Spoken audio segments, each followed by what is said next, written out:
A small claims court allows you to sue someone up to $10,000 and take them to court on your own, inexpensively, to get back what you are owed.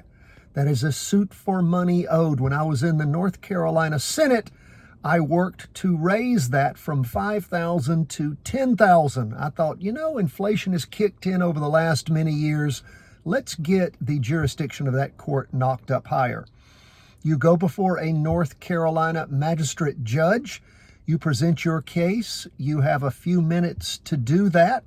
You need to bring whatever witnesses you may have that can help you with it, any documents, and you can show the court how you have been wronged, how someone owes you up to $10,000. Perhaps it's a debt that's not been paid. Perhaps they injured you in some type of accident. Perhaps they stole your property and you want to be compensated for it, and you've not been able to get restitution, maybe in a criminal court. So what do? You go to the clerk's office. You can also find those forms online. They are the small claims suit for money owed forms.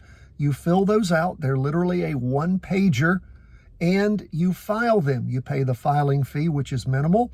You then have the sheriff serve them. You have to pay a small fee for that, and you get a court date.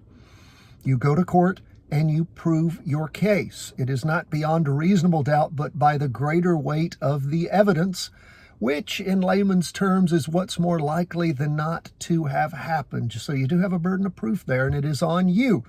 That means you need to bring with you any witnesses you have. You need to bring with you any documentation you have.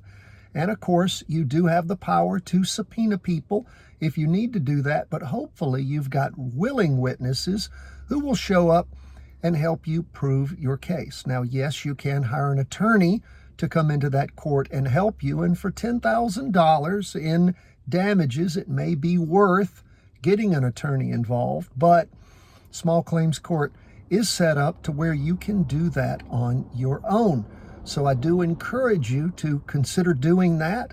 If you have more questions, problems, concerns, I do have an extremely good write-up, a nice paper on small claims court and how you can put forward your case. Be happy to share that with you, but I do encourage you to inquire into it and possibly use it. Now, little aside, if you have been injured by someone in a criminal matter, that is, they assaulted you, I would encourage you first to seek restitution through the criminal court for your medical bills and for all of the costs associated with your injuries.